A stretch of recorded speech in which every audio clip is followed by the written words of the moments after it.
کہ ابلیس تو دشمن ہے، دائمی دشمن ہے، اولاد آدم سے اس کی واضح نفرت ہے، اور مہلت، گنجائش اور وقت لے کر دشمنی پر آمادہ ہے، نکلا ہوا ہے۔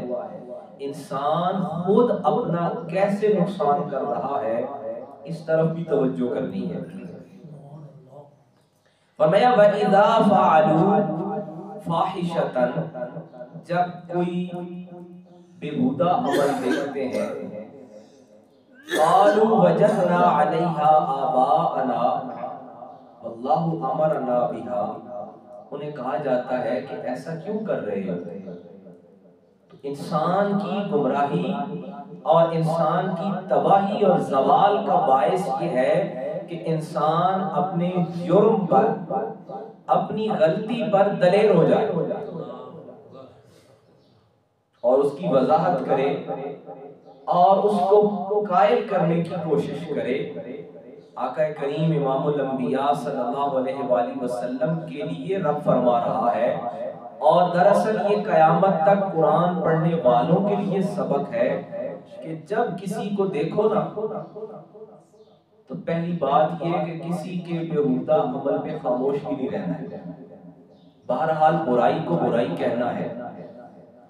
اور اس امت مصطفیٰ کے لیے تو رب کے کلام نے بتایا کہ اس کی صفت یہ ہے کہ کنتم خیر امت، تم بہترین امت ہو، امت خیر ہو۔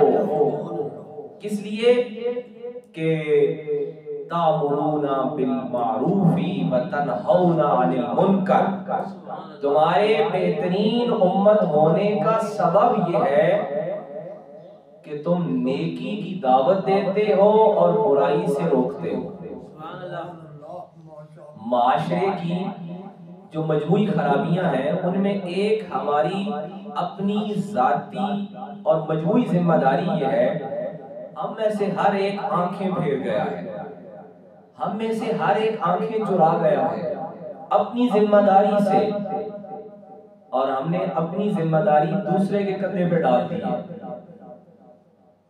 معاملہ کسی بھی گناہ کا ہے، معاملہ کسی بھی برائی کا ہے، کسی بھی جرم کا ہے، معاشرے کے ہر مومن کو، معاشرے کے ہر مسلمان کلمہ گو کو برائی کو برائی کہنا ہے، یہ اس کی امت ہونے کی ذمہ داری ہے۔ ہماری یہ خاموشی،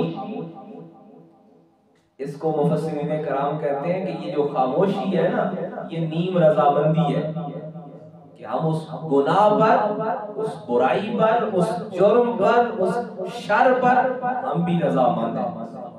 لہذا برائی کہیں ہے، گناہ کوئی ہے، کسی درجے کا ہے، اس کو گناہ کہنا ہے، برائی کو برائی کہنا ہے۔ یہ امت مصطفیٰ کی رب تعالیٰ کی طرف سے ذمہ داری ہے۔ اور یاد رکھیے گناہ اسی صورت میں پڑتا ہے جب ہم کسی وجہ سے خاموش ہیں، کسی مصلحت کا شکار ہیں، کوئی غریب کرے تو دبا لیں، کوئی دولت مند کرے تو اس کے حمایتی بن جائیں۔ گناہ اسی صورت میں پھیلتا ہے، وہ گناہ کوئی بھی ہے، اس کا کوئی نام آپ رکھ لیں، گناہ ہے، وہ امیر کرے یا غریب کرے، کوئی منصب والا کرے یا کوئی عام مزدور کرے جس کے پاس کوئی عہدہ نہیں ہے، معاشرے کا ہر فرد، اور برائی کو برائی کہنا ہر مسلمان کی ذمہ داری ہے۔ سورہ اعراف کی اس آیت مبارکہ میں رب تعالیٰ نے بظاہر اپنے محبوب کے لیے فرمایا وَإِذَا فَعَلُوا فَاحِشَةً قَالُوا وَجَدْنَا، جب آپ انہیں دیکھتے ہیں کہ یہ کوئی بےہودہ بے حیائی کا کام کر رہے ہیں، علیہا آباءنا، انہیں پکڑتے ہیں تو وہ کہتے ہیں کہ ہمارے تو باپ دادا یہی کر رہے تھے۔ یہ کسی گناہ کی کوئی وضاحت نہیں ہے، کسی گناہ کی کوئی، یہ اس پہ عذر نہیں ہے، یہ اس کی کوئی توجیہ نہیں ہے کہ یہ پہلے کر رہے تھے لہذا ہم بھی یہ کر رہے ہیں، نہیں۔ قالوا وجدنا علیہا آباءنا واللہ امرنا بها، اور وہ کیا کہتے؟ اس سے بھی اگلا قدم وہ کہتے ہیں یہ اللہ نے انہیں کہا ہوا تھا، معاذ اللہ، یہ ایسے ہی انہیں کہا گیا تھا، وہ ایسے ہی کر رہے تھے، ہم بھی ایسے ہی کر رہے ہیں۔ قل اے میرے معبود آپ فرما دیجئے، ان اللہ لا یأمر بالفحشاء، اللہ کسی بےہودہ کام کا حکم نہیں دیتا۔ مفسرین کرام نے اس کی بہت ساری تفصیلات بتائیں کہ جو انہوں نے مشرکین مکہ نے بیت اللہ شریف میں جو اعمال کیے جاتے تھے، طواف کا عمل ہے، سعی کا عمل ہے، جتنے اعمال تھے ان کو بدل دیا تھا۔ اور جب آقا کریم امام الانبیاء صلی اللہ علیہ وآلہ وسلم نے ان سے پوچھا کہ ایسا کیوں کر رہے ہو، یہ تو اللہ کے حکم کے خلاف ہے، ایسا تو اللہ کا حکم نہیں ہے، وہ کہنے لگے ہمارے باپ دادا بھی ایسا کرتے تھے، ہم بھی ایسا کریں گے، اور ساتھ ہی کہنے لگے یہ اللہ کا حکم بھی ہے۔ اب رب تعالیٰ نے یہ نہیں کہا کہ رب نے ایسا نہیں کہا تھا، یہ بات زیادہ عام سمجھنے والی ہے۔ اب رب کا کلام کہتا ہے قل اے میرے محبوب آپ فرما دیجئے، یہ وہی عنوان ہے، وہی سبق ہے جو جناب سیدنا صدیق اکبر رضی اللہ عنہ نے کہا تھا۔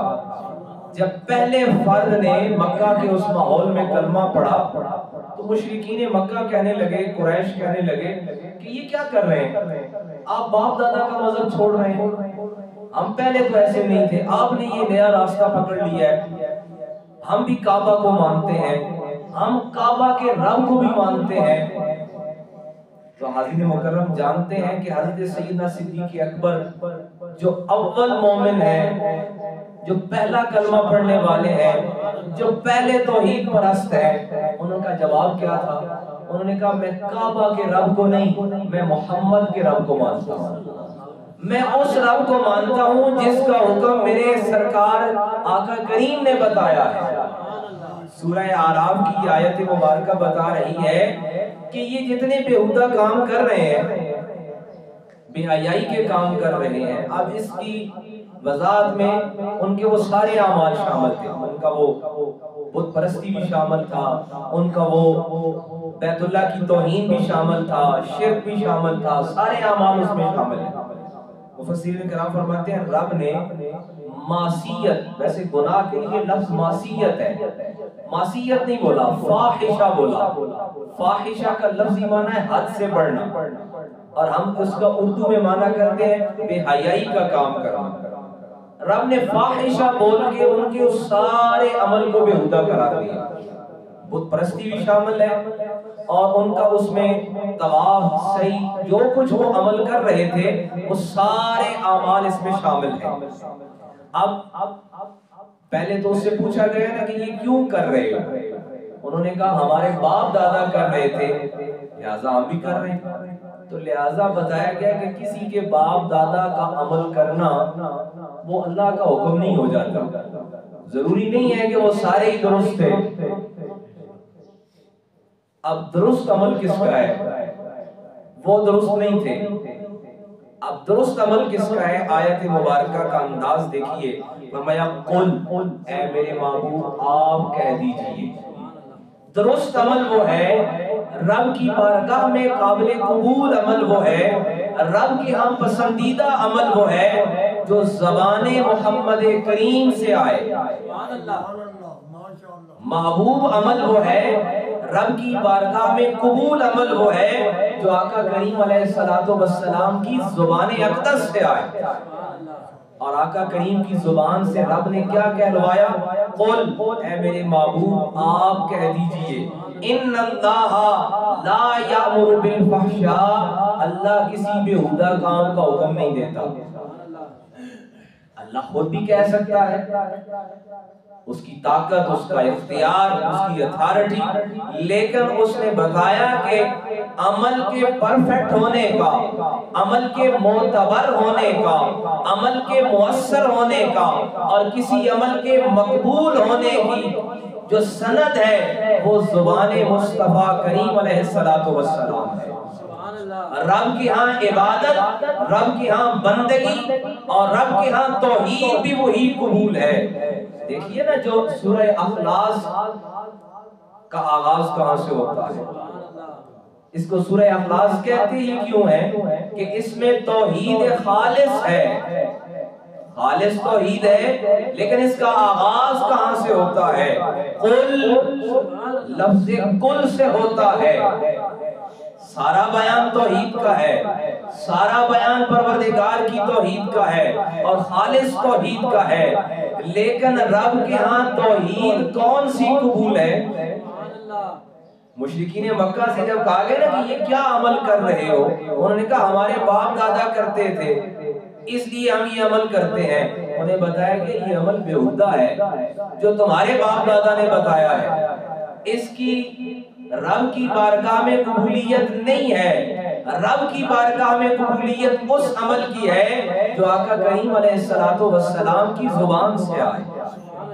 اسی لیے جب نماز کا حکم آیا تو جناب سیدنا صدیق اکبر رضی اللہ عنہ نے سوال کیا، یا رسول اللہ نماز کیسے پڑھیں؟ قربان جائیے ان صحابہ کا عقیدہ کہ جن کے لیے شاعر نے کہا کہ ان صحابہ کی خوش اتوار نگاہوں کو سلام، جن کا مسلک تھا طواف رخ زیبا کرنا۔ تو جناب سیدنا صدیق اکبر رضی اللہ عنہ نے یہ سوال کیا کہ سرکار نماز کیسے پڑھیں؟ اب جواب سنیے، صحیح بخاری کی حدیث مبارکہ ہے، آقا کریم علیہ السلام نے فرمایا صلو کما رأیتمونی، ایسے نماز پڑھو جیسے مجھے پڑھتا ہوا دیکھتے ہو۔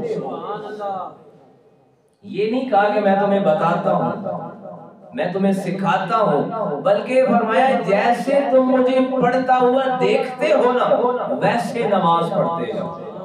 اب سرکار دو عالم صلی اللہ علیہ وآلہ وسلم کے ان جان نثاران کا عمل کیا ہی لاجواب عمل ہے اور کیا ہی باکمال عمل ہے کہ انہوں نے ساری عمر ایسے ہی نماز پڑھی جیسے آقا کریم کو دیکھا۔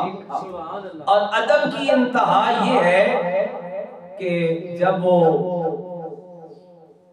تحویل قبلہ کی آیت نازل ہوئی، قَدْ نَرَا تَقَلُّبَ وَجْهِكَ فِي السَّمَاءِ، سرکار دو عالم مسجد قبلتین میں جب نماز ادا فرما رہے ہیں اور آسمان کی طرف دیکھ رہے ہیں، خواہش دل میں یہ ہے کہ یہ بیت اللہ جو حضرت ابراہیم نے تعمیر کیا یہ ہمارا قبلہ ہو جائے، بیت المقدس کی جگہ۔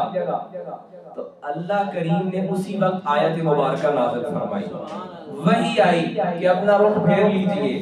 اب وہی صحابہ جن کا سبق کیا تھا، صلو کما رأیتمونی، ایسے نماز پڑھو جیسے مجھے پڑھتا ہوا دیکھتے ہو۔ اب بتانا نہیں پڑا، سکھانا نہیں پڑا، سرکار دو عالم نے حالت نماز میں رخ بدلا، حالت نماز میں رخ بدلا۔ قربان جائیے ان کے اس ادب کی انتہا پر اور عمل کی اس انتہا پر اور عشق اور محبت کی اس انتہا پر کسی نے نہیں پوچھا کہ نماز میں کیا کر رہے ہیں، بس حکم یہ ہے کہ جیسا دیکھتے ہو ویسا کرتے جاؤ۔ وہ آج کے نمازی نہیں تھے، وہ صحابی تھے، وہ آج کے نمازی نہیں تھے، وہ صحابی تھے۔ انہوں نے بس یہ حکم سن رکھا تھا جیسے دیکھتے جاؤ ویسے پڑھتے جاؤ۔ اب اسی پہ وہ سرکار دو عالم کے آخری ایام کا بھی کہ جب آقا کریم علیہ السلام کے آخری ایام ہیں اور آقا کریم علیہ السلام نے اپنے حجرہ مبارک سے پیغام بھیجا ہے کہ جناب سیدنا صدیق اکبر کو مصلی نبوت، مصلی امامت پر آپ نے حکم ارشاد فرمایا کہ آپ امامت فرمائیں۔ اب یہ بھی یاد رکھیے کہ سرکار نے اپنی زندگی میں اپنے حکم سے جناب سیدنا صدیق اکبر کو اپنا مصلی عنایت فرمایا، لیکن اس ایک نماز کی کیفیت یہ تھی، بہت سارے سیرت نگاروں نے اس کو لکھا کہ جیسے ہی سرکار دو عالم اپنے حجرہ مبارک سے بس وہ ایک پردہ سا تھا وہ ہٹا کے دیکھنے آئے کہ نماز پڑھ رہے ہیں، وہ صلو کما رأیتمونی کے اس حکم پہ عمل اس قدر تھا کہ اسی حالت نماز میں، حالانکہ وہ دائیں جانب حجرہ ہے، قبلہ رخ ہونے میں وہ ایک سائیڈ پہ ہو جاتا ہے، لیکن کمال عشق یہ ہے، کمال ادب یہ ہے اور عمل کی انتہا یہ ہے کہ سرکار دو عالم کا پردہ سرکانہ تھا کہ جناب سیدنا صدیق اکبر نے مصلی چھوڑ دیا. آقا کریم نے یہ نہیں فرمایا نماز ٹوٹ گئی، بلکہ فرمایا نماز مکمل کر لو. آقا کریم نے فرمایا نماز مکمل کر لو. وہ جیسے اقبال نے کہا نا کہ اے حقیقت منتظر نظر آ لباس مجاز میں، ہزاروں سجدے تڑپ رہے ہیں جبین نیاز میں. جیسے لگ ایسے رہا ہے کہ یہ حالت نماز میں بھی انہی کے دیدار کے انتظار میں ہے. اور جیسے ہی حجرہ مبارک کا پردہ سرکنا تھا کہ صحابہ کرام کی جماعت نماز جاری ہے اور جناب سیدنا صدیق اکبر اپنا مصلی چھوڑ رہے ہیں، اور آقا کریم کا یہ فرمانا کہ نماز مکمل کر لو. عزیز مکرم، سورہ اعراف کی اس آیت مبارکہ میں اللہ کریم نے ارشاد فرمایا کہ یہ جو لوگ بضد ہیں نا کہ ہم نے باپ دادا کا یہ عمل جاری رکھنا ہے، انہیں بتائیے کہ یہ بےہودہ عمل ہے. قابل قبول عمل وہ ہے جو زبان مصطفیٰ کریم سے جس کا ارشاد ہو گیا. اور فرمایا قل ان اللہ لا یأمر بالفحشاء، اللہ نے کبھی کسی بےہودہ کام کا حکم نہیں دیا. اتقولون علی اللہ ما لا تعلمون، یہ کیسے کہہ دیتے ہیں کہ اللہ نے یہ کہا ہے؟ اللہ نے تو یہ حکم نہیں دیا ہے، اللہ نے تو وہ حکم دیا ہے جو زبان مصطفیٰ کریم سے ملا ہے. تو عزیز مکرم، توحید بھی وہی ہے، عبادت بھی وہی ہے، عمل بھی وہی ہے، بندگی بھی وہی ہے، اور رب کی بارگاہ میں ہر عمل کی قبولیت ایک ہی واسطے سے ہے، ایک ہی نسبت سے ہے، اور وہ نسبت ہے نسبت مصطفیٰ کریم. آقا کریم علیہ السلام کی نسبت ہے جو نمازوں کی، بندگی کی، عبادت کی، یہاں تک کہ توحید کی قبولیت کی سند ہے.